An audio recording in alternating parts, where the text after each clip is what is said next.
Hi guys, it's Dr. Ron Miller here with cashbasedphysiotherapy.org, and today we're going to go over 3 different ways that you can get startup capital to start your cash-based physiotherapy practice. So we're talking about capital, we're talking about money, and this is when you're first starting out, and you're getting the cash-based physiotherapy checklist going, and you're working on numbers and capital. How much money will it start, or how much money do you need to start with this? So let's go over a few examples here. So we're looking at startup capital. Okay, you can get money from 1, through yourself, the business owner. 2, you can get a loan from the bank or from a friend or from a parent, anyone, or you could get an investor. Okay, and then down here we have our startup expenses. Okay, it's gonna, you're gonna have to spend some money to get the equipment you need. You're gonna have to spend some money for rent. You're gonna have to spend some money for this. So let's kind of role play and kind of look over some things here, and let's see what you need to do that's best for you to get your capital started in your business. Okay, so this is right after you already incorporated your business, whether you do an LLC or whether you do an Inc. It doesn't matter, as long as you incorporate your business. Now let's talk about startup capital. Okay, so option 1, I can use my own money. Okay, so say for instance I'm just going to use $4,000 of my own money.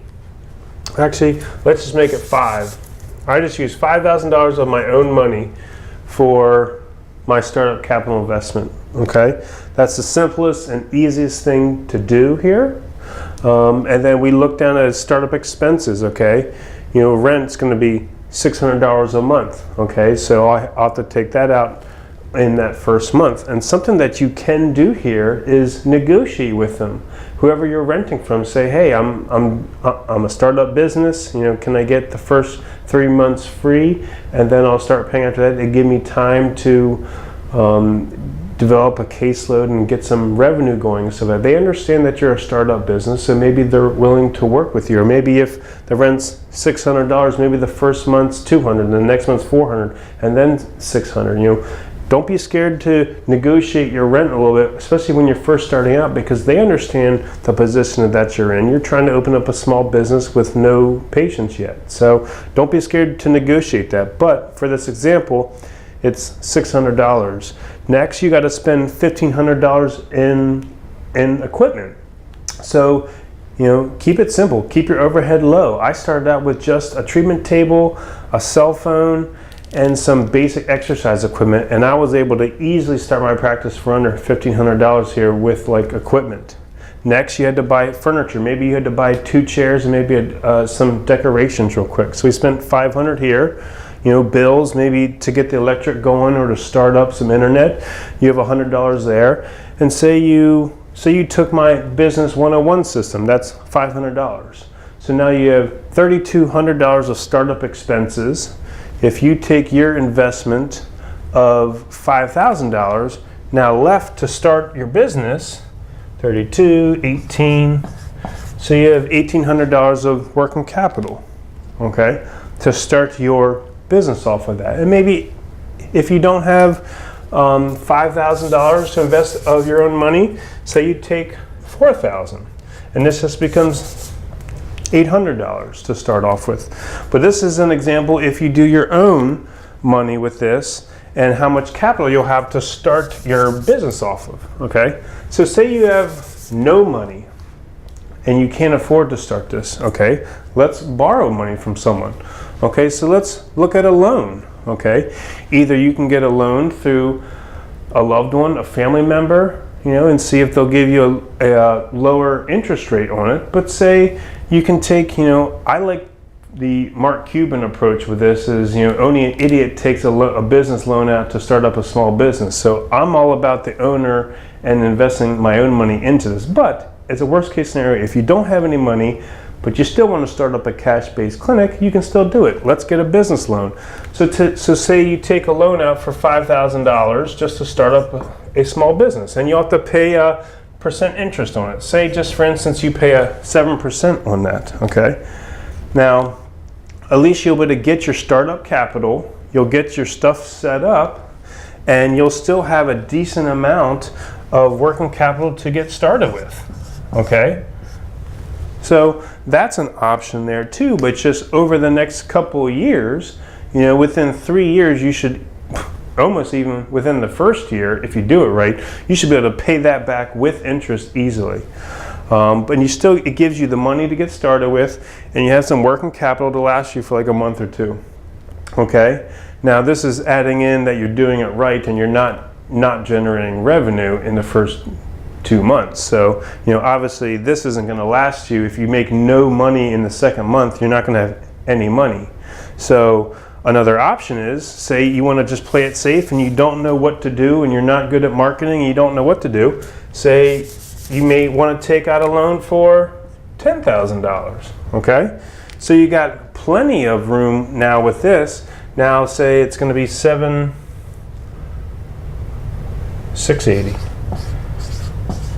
So now you got plenty of capital to give you a nice little window here of, that you're not strapped with so much pressure on. So maybe you want to do a $10,000 loan with this to get your thing started. And you have $6,800 of working capital to last you, to give you a good window with that.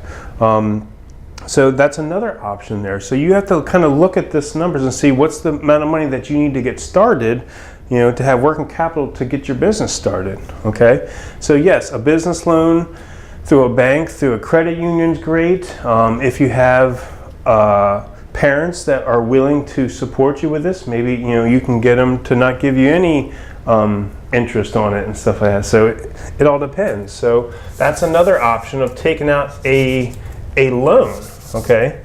The third option is actually going into an investor or someone who's going to own a percentage of the actual business. Now, I don't really recommend this because say you start up, you're starting up and you only have 100 shares of your incorporation or your LLC. You don't really want to give up ownership in that just to be able to get them, because then you're going to constantly take out a revenue, and you're a small business. It's not like you're a huge business that does $1 million in sales like in Shark Tank. Then it's worth getting an investor to hop on board to keep going with your business and grow it and to add in additional stuff. So we're in a cash-based physical therapy practice. We're in a bad healthcare market. There's not a lot of other people who know how to do a cash-based physical therapy practice. So how many people are going to be a great investor to help you, educate you to know what you want to do? Okay, so in a cash-based clinic, it's going to be hard to do, and that's why I created my incubator program.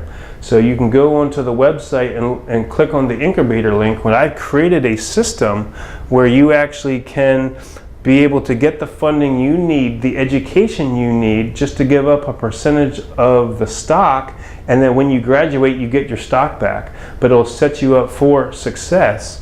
So I created this whole new cash-based physical therapy incubator system. You can go into the website and look at that, but I don't really recommend you selling away shares or selling away stocks as such a small business right now. It's not really worth it. So I don't really lean towards the investor program because it's not going to be worth it for you and you're just a small business starting up. So to give away revenue every month just to be to have someone else have ownership in this, it may not be the best option for you. I would actually go with number 1 would be owners, 2 would be taking out a business loan. But this is the setup of what you have to look at. How much money do I need to start my business? You have your startup expenses, and then if you do this right, you should be able to have enough working capital that will fit your need. If you don't know what you're doing, you're going to need more money starting out to last you a couple months when you first open up. If you do know what you're doing, say you're implementing my 101 system, you know exactly what to do. You might not need as much money here because you're gonna be generating revenue in month 1, 2, and 3 already, and not playing around hoping that your marketing's working or guessing games and stuff like that. So, but anyway, hope this helps out with 3 examples of what you can do for startup capital to organize your capital coming in, know how much exactly your startup expenses are, and know how much working capital you're going to have. Please let me know if you have any questions. Join the 101 forum, subscribe to the YouTube channel. I'm here to help out, and let me know if you have any questions. Thanks for tuning in.